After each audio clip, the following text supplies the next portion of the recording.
Hey everyone, welcome to the Writers Workout Conference 2026.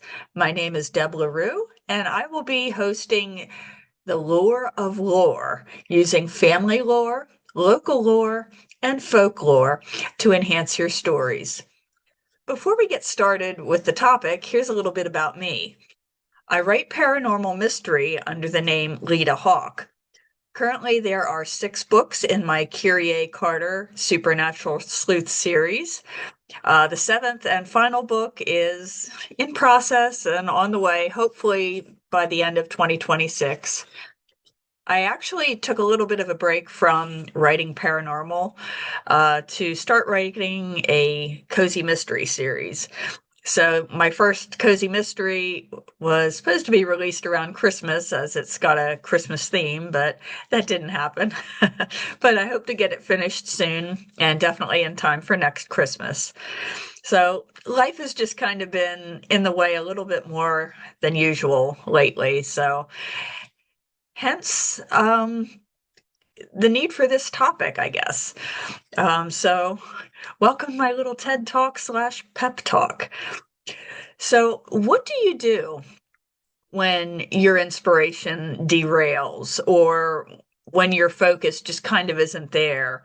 What do you do when your characters are suddenly as dull and lifeless as my winter blah hair?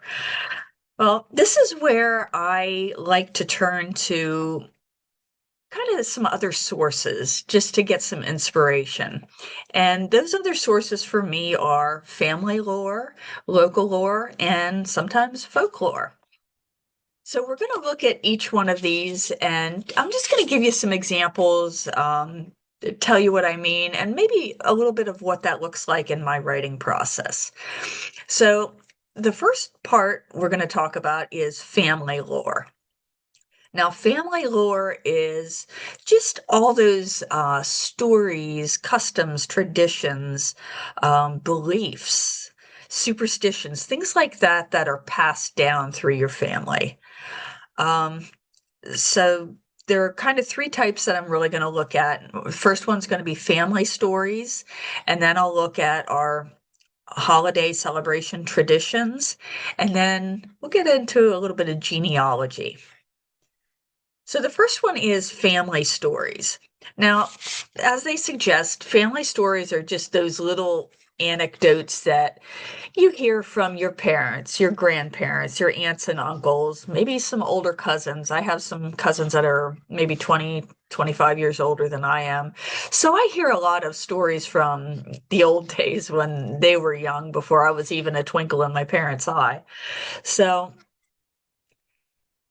it's fun to hear those old stories, and sometimes you can get a little bit of inspiration for things to add into your own stories for your characters, their families, or whatever.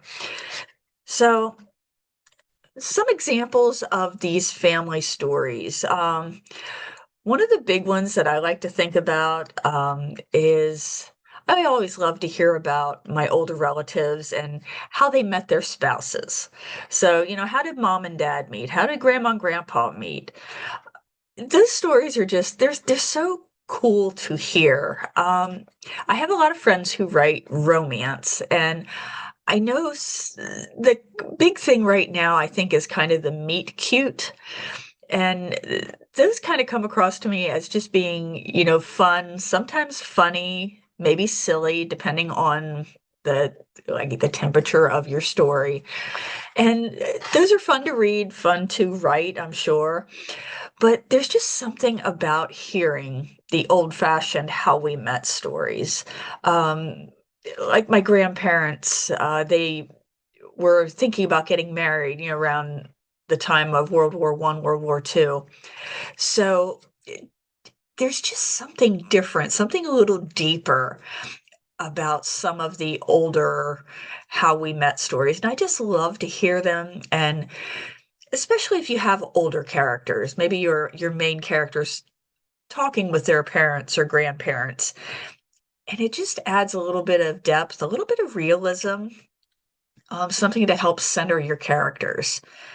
Um, Other stories you might consider are just other things from when your parents and grandparents were growing up. Where did they grow up? What was their home life like? What kind of jobs and chores did they have?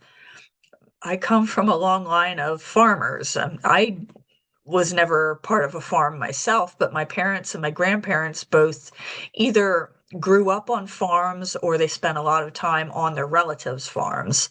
So I have a lot of those stories. This is what we did on the farm. These were our chores. This is what it was like during the Depression. This is what it was like when things were difficult. I always heard a lot from my mom about, yeah, mom and dad bought me a pair of new shoes and they cost $1.98, a whole $1.98, and that was a lot of money. So just things like that that you maybe don't hear so much of nowadays. Those things are interesting to kind of put in your character's backstory. Um, just some other stories to think about, anything that starts with, well, back in my day, that always comes with a little irritation, I think, for the person hearing it, and sometimes from the person telling it. How was it different back in your day? What was so different? What was so much worse than what I'm experiencing now? So especially if you write young adult, you really get into that tension between the parents and the kids or the grandparents and the kids. So that can add again a little bit of realism. The other one, I swear everyone's heard this one. I had to walk 5 miles to and from school one way, and it was always uphill both ways, and it was always during a snowstorm. So any of those kind of eye roller type stories, they're fun to put into a story, and I guarantee you, your readers will relate. Even if they didn't hear the exact story, they can relate. Um, so besides talking to your relatives, your parents, your grandparents, where else can you kind of find this family story inspiration? Um, One of the big ways I like to look through old photo albums. I have some photo albums of my own. I know my parents still have those at their house. My parents are passed, but my brothers have them. But you look back through photo albums and you just see so much history. Um, you just have discussions about, well, who are these people? Why are they in this place? What's going on here? Why did they decide to take this picture? If you think about it, these days everything is so instant. We have our phones, we have our iPads, our whatever devices that we can take pictures and have them immediately. And if, oh, I don't like that picture, delete it, get rid of it. I'm notorious now for taking, 10, 12, 15 pictures of the same thing and then going through and deleting the ones I don't like. Our relatives, our older relatives, did not have that luxury. Anybody who's my age or, older, around the same age, that we had film cameras. So you really had to be judicious about what you were taking a picture of. Um, you couldn't just kind of snap pictures and hope they came out. You really had to think about it because that cost money to take pictures and develop the film and wait for the pictures to come back from the drugstore or the photo lab, wherever you took them to. So there's often stories behind all the pictures that you have in your photo album. So those are really good places to kind of look for inspiration. Also, any kind of family gatherings that you have, your weddings, your funerals, if you're lucky enough that your family still does family reunions. My family stopped doing those years ago, and I didn't appreciate them when I was younger, but I really wish we could have a family reunion now so I could talk to some of the older relatives who are left. But those are just all good places to get some of those family history stories that you can kind of tuck into your own novels or short stories or whatever. Um, Now, here's a question with regard to family stories that you might want to ponder. Maybe this would be something you can add to your story. When you're thinking about any kind of family event, any kind of memory that you might have, why is it that some of the family members you talk to remember the event so differently than you do? Or maybe they don't remember it at all, but you're thinking, you were there. I remember you being there. Why do you not remember this? That always raises curiosity in my mind. And I would imagine there are times when it could create tension if I would push the issue. And that's something you could do in your story to create a little tension, a little intrigue, but just kind of, what's going on here? Is this character hiding something that they don't remember what happened? So it's just something to consider as you're thinking about family stories. So moving on from there, let's talk about traditions.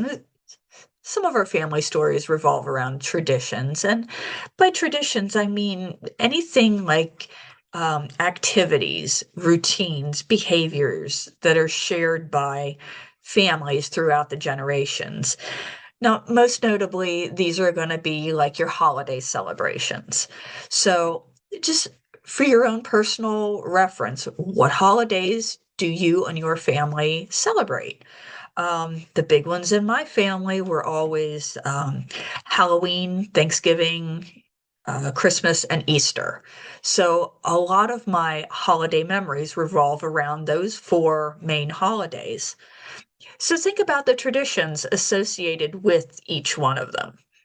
Um, if we're looking at Halloween, what did you do for costumes? Did you buy them in the store? That was kind of always a big discussion in my family. I was a child in the 1970s, so we had all those plastic masks and the polyester tacky looking costumes.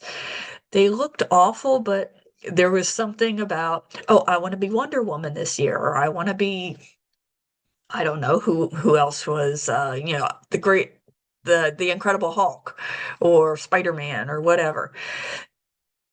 Or did your parents or your mom or your grandma make your costume? I had a lot of homemade costumes through the years. I remember it just very simply being a ghost. My mom took an old white sheet and cut the eye holes in it. Thankfully, she was a lot better with scissors than Charlie Brown was. But ghosts, she sewed me a little red and white checkered cape one year, and I was Little Red Riding Hood. She made me a cowgirl vest one year. So, what did you do for costumes? So that's again something you can kind of give to your characters. My main character, Kyrie Carter, she is reflecting on her Halloween celebrations at one point, and I put it into the story that dad didn't approve of celebrating Halloween, so he would not allow the mom to buy a store-bought Halloween costume. So she had to get creative and make her daughter a Halloween costume every year. So just things like that. Christmas is another big thing. Did you celebrate with Santa Claus? Or did you not believe in Santa Claus? Different families do different traditions. How did you handle gift giving? Did everybody get gifts from everybody else, or did you draw names? How did that work? One thing I always questioned growing up, when Santa Claus brought me gifts, he never wrapped them. He just kind of threw them under the tree, and there they were. My friends all had wrapped gifts to open on Christmas morning. Santa brought wrapped gifts to them. Now, my family would open wrapped gifts from mom and dad on Christmas Eve. So there were two sets of gifts. So that was kind of cool. But just how you do things differently. What do you do for Christmas dinner? Do you stay at home? Do you go somewhere else? Things like that. Let's see. Easter, same thing. Easter Bunny. Did the Easter Bunny bring you stuff, or was that something your family didn't do? Uh, Easter Bunny visited us, but our Easter Bunny never brought us the eggs. He brought candy, he brought toys, he brought, sometimes a little pair of socks or something, but never dyed Easter eggs. I could never figure out why my friends got Easter eggs from the Easter Bunny, but I didn't. That it just, I don't know. Um, did the Easter Bunny hide the eggs, or did he just put them in a basket and set it on, I don't know, in the living room, by your bedside, whatever? So all those things are just nice little things that you can think about, and you can give it to your characters. It just gives a little, again, a little bit of realism, a little bit of something for them to celebrate. And again, especially if you're writing with kid characters, they can have that discussion with their friends. Well, why does Santa do that for you and not for me? And it can, again, create tension in your story. So it's just something that's a little bit interesting. Now, going back to what I said about Kyrie Carter and how her dad did not approve of Halloween, there's another question you can ask with regard to traditions. Do you have other family, or do you have friends who celebrate a holiday differently than you do, or maybe they don't celebrate it at all? How does that create tension for your characters? It, like I said, growing up, Halloween was not something that people really protested about. At least where I grew up, everybody celebrated. Everybody went trick-or-treating. Everybody wore their costumes to school on Halloween, and we did a Halloween parade at school. It wasn't until I was a young adult that I started seeing people pulling their kids out of school on Halloween party day because we don't celebrate that. And that just kind of blew my mind for a while. So again, that's something that can really add depth to your characters, give them something real, something real world that your readers can relate to. Um, so let's move on to genealogy. So how can you use genealogy to bring a little bit of family lore into your stories? Well, of course, genealogy is basically just stories about your ancestors. If you're lucky enough, like I am, that you have family that's really into genealogy research, you can probably collect a lot of stories from them. Interesting tidbits, photos, maybe even newspaper clippings that people post up on like Ancestry or the other genealogy websites. I have a lot of cousins who are really into that, and they often email me stories they found about our grandparents, our great grandparents.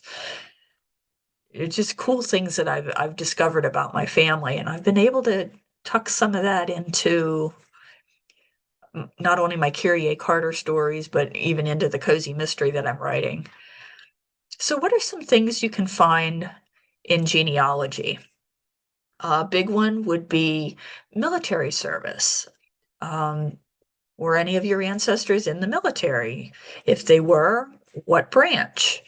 Where were they stationed? Did they actually serve during any major wars or conflicts? You can get a lot of good stories there. If they got any awards like Purple Heart or like Badge of Courage, anything like that. And that's always something you can kind of tuck in, even bragging rights for your character. Well, my great great great great grandpappy served in the American Revolution, and it does get to it can provide bragging rights and just something cool for your characters. Um, but if you're talking to your relatives about any kind of military service, even if you're just focusing on ancestors that are long gone. You want to be a little cautious sometimes, um, talking to people who might have served in the military because there could be some PTSD there. Even if you're talking about great grandpappy, it could trigger something to someone who served in maybe the Korean War. Um, I can remember my dad. He served in Korea, and he, I guess, got out before they sent him over to Vietnam. So, but he never talked about what happened in Korea. The only thing he would really say was, "Yeah, I got shot at." That was it. And he would get very agitated if you tried to push and tried to get information out of him. So just be very careful if you're kind of pursuing that angle. Um, just be respectful of their feelings and their past traumas. So what else can you find in genealogy? Do you have any royalty or aristocracy in your ancestry? That was a big surprise to me as I found we had ancestors from France, and I have no stories about how they got these honors or whatever, but they were members of the French aristocracy. So they were titled, they had lands, they had, all this great stuff. And the interesting thing was that I found out that, why am I not aristocracy here? Why am I not a aristocrat?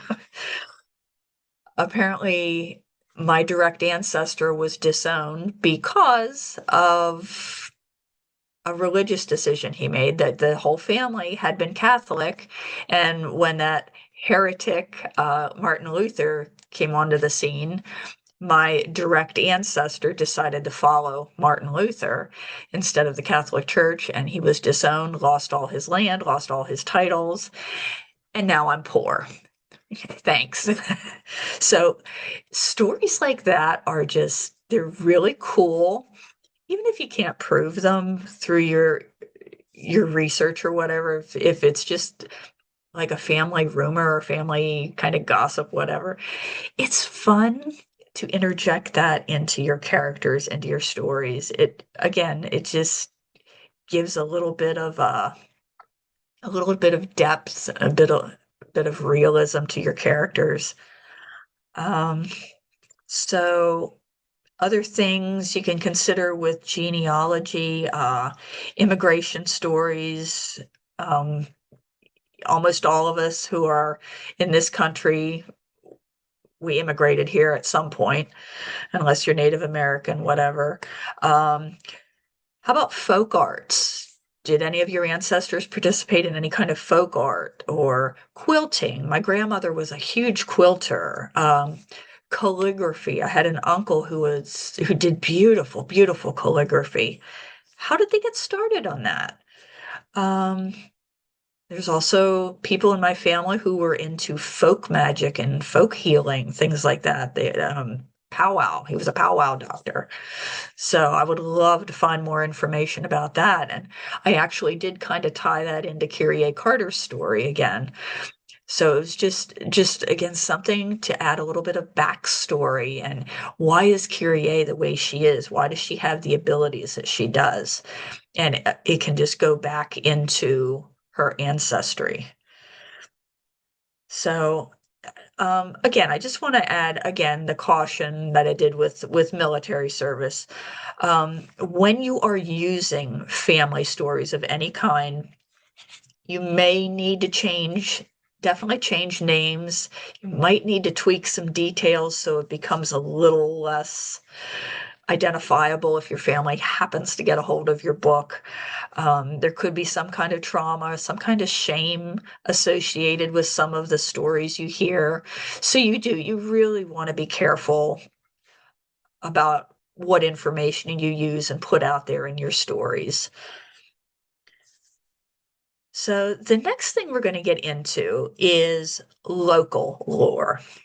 Now, local lore is any kind of stories, beliefs, superstitions, traditions, anything like that that's unique to a community or a certain region.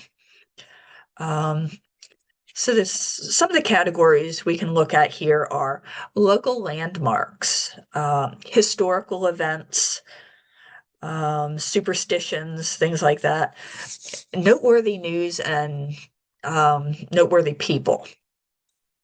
So, with regard to local landmarks, most towns have some kind of landmark or some kind of place that have a story attached to them.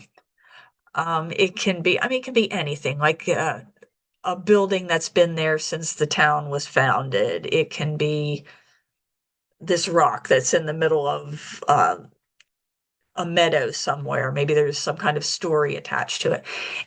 Anything like that, anything that's identifiable to that town, you can kind of take those stories and make it a part of your character's hometown. Even if you change the name of the town, you can still use those kind of landmarks, change the name of the landmark, whatever. Um, so some of the sources of these landmark stories, a lot of them in my area have their roots in Native American legends, Native American stories. There's a place where I grew up. It's called Lover's Rock. It's up on top of a mountain, and there's a story that's kind of tied to it where there was a white man that fell in love with a Native American maiden.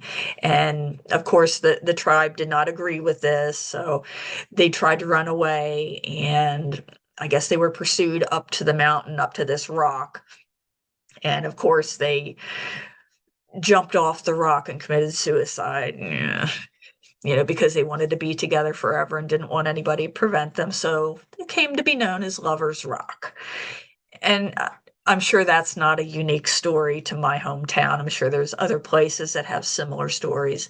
But again, it's something that's familiar. It's something that can tie into your story and just kind of make it interesting. Other Native American stories I know, Young Woman's Creek and Young Woman's Town up in Clinton County area. I've tied that one into the Kyrie Carter stories. There's just nobody's even really sure what the story is, but there's something about a woman floating down the creek, a woman's body, and nobody knows how she died or whatever. Sometimes she's Native American, sometimes she's not.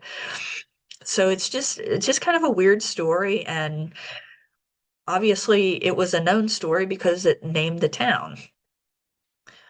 Um, some other sources would be any kind of stories or tragic events from the past. I know there's the story of the Babes in the Woods, which is three children who were just kind of found deceased in the woods, and they didn't know who these children were, who they belonged to, how they got there.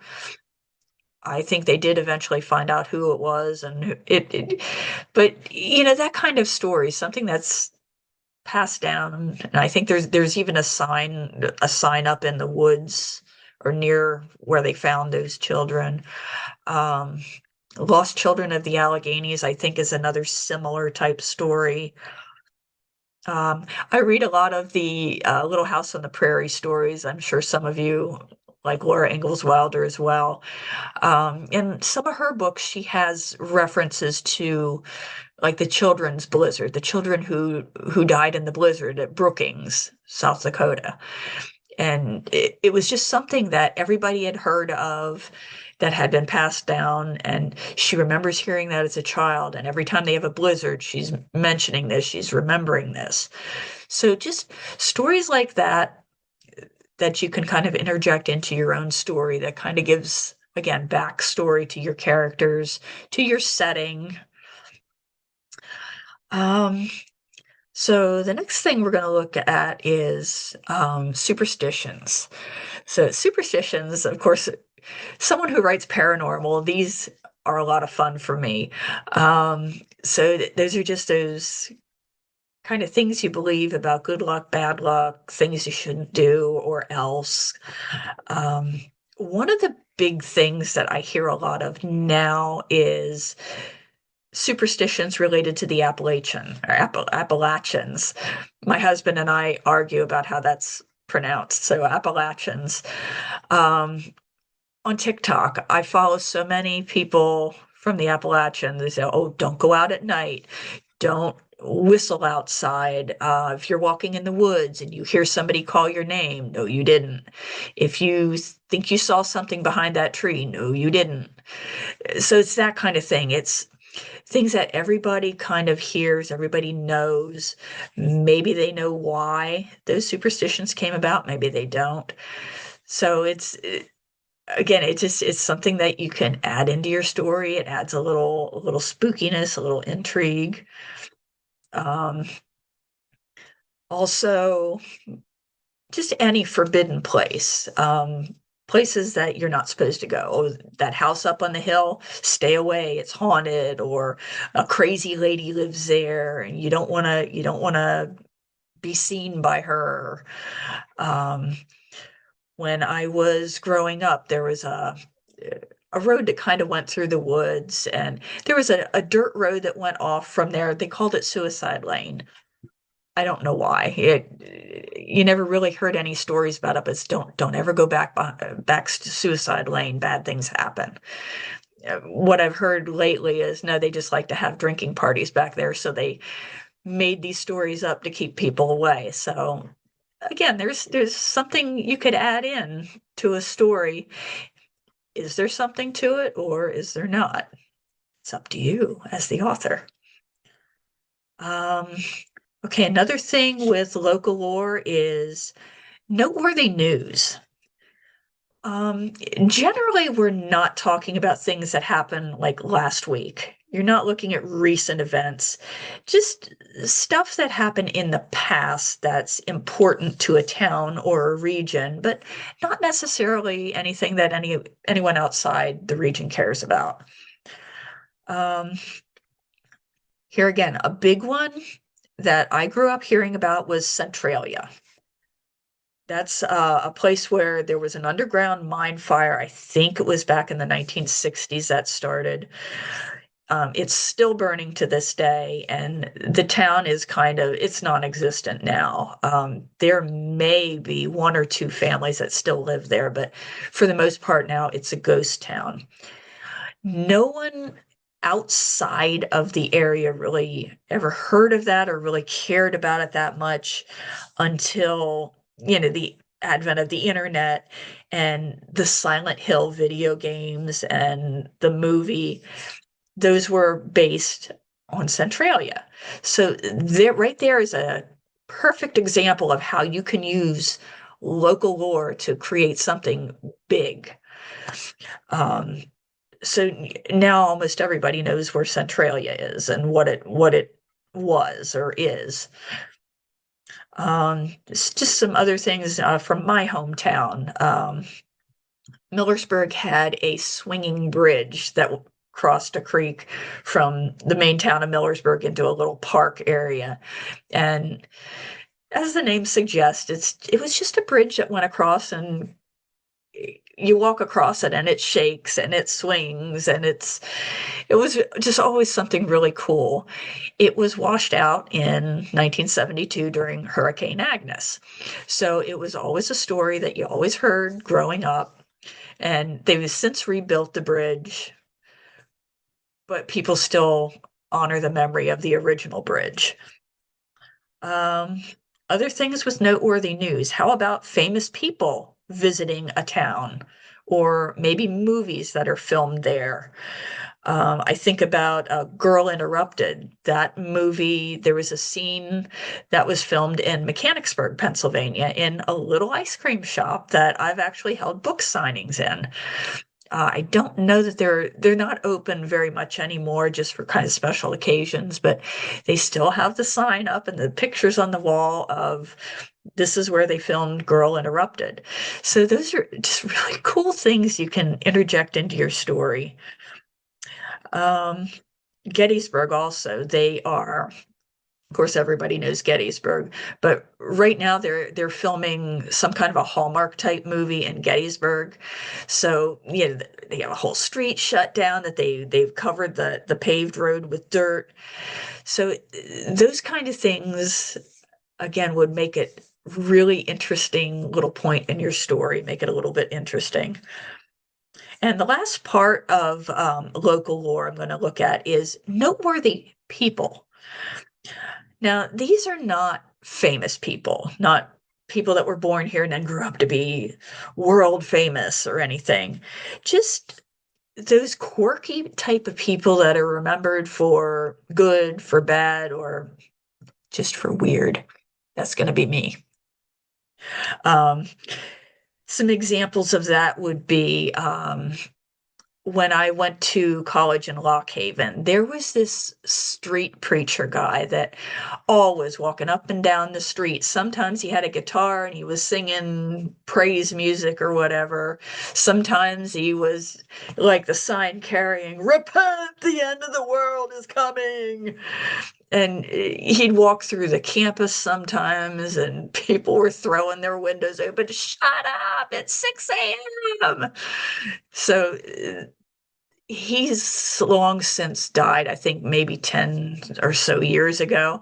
People still remember him. They still talk about him. I graduated almost 30 years ago. It is 30 years ago, and I still remember him.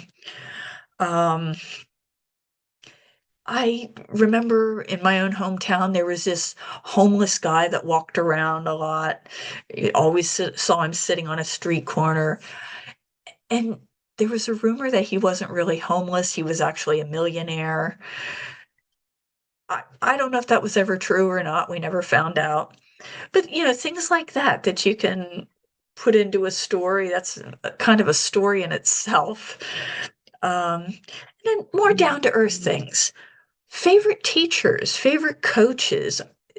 Some of those people are beloved for generations.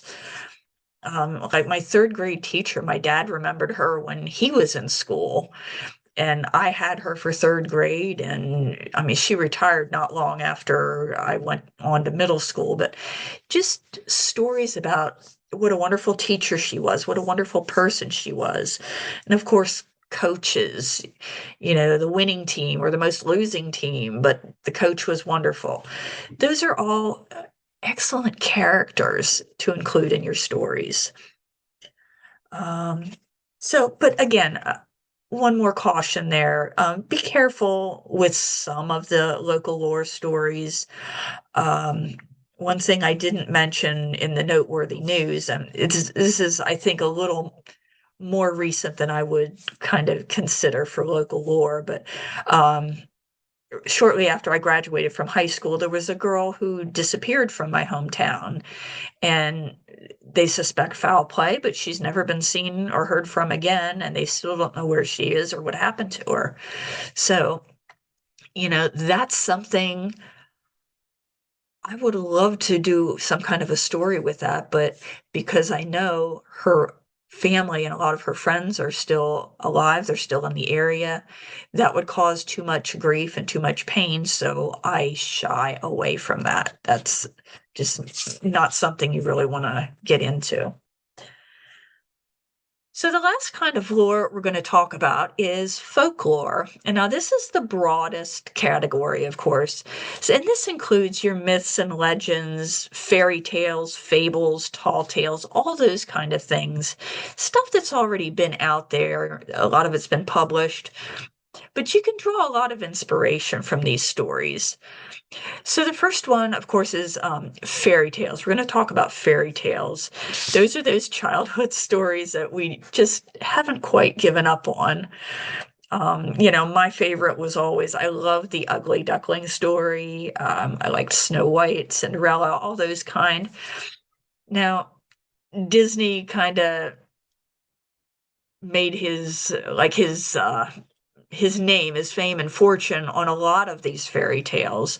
He turned them into these classic Disney movies that we still watch today. All our Disney princesses, almost all of them, have been based on these fairy tales. Cinderella, Snow White, The Little Mermaid, all those were at one time just fairy tales. And Disney took them and turned them into something else, and they became huge. And modern authors, they're still borrowing from these stories. How many retellings of how many fairy tales have you seen on Amazon? So, I mean, that's absolutely someplace you can draw inspiration from. And why not? The themes are timeless. Think about the themes. There's love, there's betrayal, there's good versus evil, acceptance, family relationships, all kinds of stuff. Um, those stories provide you with a ready-made outline. If you kind of just want to write something quick, pick a fairy tale and use the points of story, the plot points that are already there, and just find a way to make it your own, find a way to make it unique. Borrow the tropes, just the tropes, and inject those into your stories. Spells, the wicked step families, magical helpers, all those things that play into fairy tales that you can use in your own stories. The second type of folklore is myths and legends. Now, those are kind of similar to fairy tales in that their origins are in the distant, distant past. A lot of them are rooted in history and just origin type stories. With regard to myths, that's when you're talking about gods and superhuman type heroes. I'm a stargazer. I love going outside on any given night, summer, winter, doesn't matter. And I love to look up at the stars and find the constellations. My favorite constellation is Orion. And of course, I've done a little bit of research into the story of Orion. Now, he's a great hunter, and kind of not really my cup of tea with his story. But I kind of used him in a children's story, a middle grade children's story called Mariah's Journey. And it was about a little girl who lost her puppy, and she goes outside at night and she's kind of looking around trying to find her puppy, and she sees Orion up in the sky, and she says something to, "Oh, Orion, I lost my puppy, can you help me find him?" or something like that, not really believing anything would happen. Well, then Orion appears down next to her, and turns out he lost his dog too, so they go off on this journey into the stars together to find their lost dogs. So just something like that, just adds a little bit to your story. Other myths, the Percy Jackson series, those are based in myths. My kids loved those stories when they were growing up. American Gods, I think that's another series. My kids kind of got into it a little bit. Legends. The main legend I can think of is King Arthur. I became obsessed with King Arthur when I was in middle school. My brother had brought home a Rick Wakeman cassette tape, The Myths and Legends of King Arthur and the Knights of the Round Table. It was just a musical adaptation of the Arthurian legends, and I was hooked forever. And King Arthur just inspired a lot of my college dreams. I wanted to be a professor so I could be an Arthurian scholar, that kind of thing. And when the BBC made the Merlin series, I love that series. I didn't always like the liberties they took with the stories, but I just have really got invested in the series, and I started to write my own little fan fiction. I invented my own girl character, and I've always been in love with Sir Gawain, so he was my heartthrob. So I loved him, and I am writing this story where I want Gawain and this character to fall in love, and I'm trying to figure out how to weave this character into the actual legend that exists of the woman he marries eventually. So just ways like that that you can kind of interject these characters into your own type of story. Um, fables and tall tales, I think those are a little less popular as inspiration for stories. But again, some of the tropes from those kinds of stories, fables have talking animals. So of course, how many stories do you know that have talking animals? Even a lot of cozy mysteries now. I'm starting to see a lot of talking dogs and talking cats and talking whatever, ducks or whatever, showing up in cozy mystery stories. So it's not too far out there to say, yeah, you can use fables as inspiration. Um, if you do decide to use fables for inspiration, just be careful about preachiness. I know sometimes we like to give our stories a message or something that you should learn reading it. Just be aware of that and don't get too preachy. Tall tales, again, anything that has a lot of hyperbole, anything that's just overstated. If you think about the book and the movie Cloudy with a Chance of Meatballs, I mean, that's just something silly that happens and it becomes so over the top and it becomes a major problem in the story. That's the kind of inspiration you can take from fables and tall tales. Now, the last thing I'm going to say about folklore, urban legends. Um, you can kind of classify these in folklore. They might kind of fit in with local lore as well. But urban legends are they're kind of a modern folklore. They're presented as true stories, and they often warn you about some kind of society danger or something. They're often sensational or scary. They play on some kind of a social anxiety. So when I was growing up, some of the big ones we talked about Halloween, razor blades in your Halloween candy. That's why you have to check your candy. Sometimes they injected your candy with drugs. You had to make sure your parents looked for little pinholes in your candy and your apples. Um, the Phantom Hitchhiker type stories. Be careful of picking up hitchhikers, that kind of thing. The story about the bloody hook, two teenagers are parked in a remote area so they can make out. Well, then they start hearing things outside the car and they drive away and they get home and there's a bloody hook on the car door handle, warning teenagers not to do things that you shouldn't be doing in places you shouldn't be, that kind of thing. So you can kind of see how those sort of play into fears or trying to warn people about things. Um, Nowadays, some of the more recent ones, I remember my kids talking about Slenderman. I never really got into Slenderman or whatever.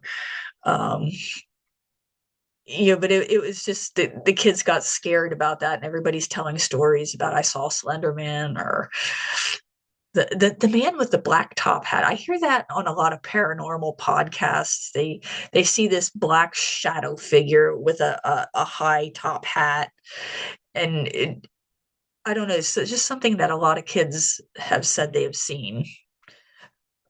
Just not something I've ever heard of, but it again, there's something spooky you can interject into a paranormal type story. Now, if we're getting into the paranormal, now, this is my wheelhouse. This is what I love. Um, some of the supernatural type urban legends could be um, cryptids, talking about Bigfoot, the Loch Ness monster, Mothman. I kind of got a thing going with Mothman right now. Um, the Jawaggle, that's the Clinton County monster. I had him in my stories. Even Bloody Mary, talking about Bloody Mary. So all those things kind of fall under the folklore, and you can include either just people telling the story, or you can actually put Bigfoot into a story. You can put Mothman into a story, Bloody Mary into a story. And it just, again, it gives a little zing to your story, a little something to kind of carry it out of that writer's block or out of that just dull, what am I doing here? So that's just a few ideas how I've used the different types of lore in my own stories. And again, it's just things you can have a lot of fun with. It You don't have to build a whole story around any of these things, but it just gives you a new direction, something new to think about with your characters, with your stories. Maybe you won't even end up keeping it in your story, but in my opinion, anything that can get you over the hump of I'm not focused, I don't know what to write, my characters are boring, anything you can do to just get over the hump and get on with the storytelling. So, yeah, thanks for coming out and checking this out. And I would love to hear if you have any stories that come from your family or your hometown, or hey, especially if you got something spooky that happens in your town, I'd love to hear about it. So reach out and let me know. And otherwise, hey, happy writing.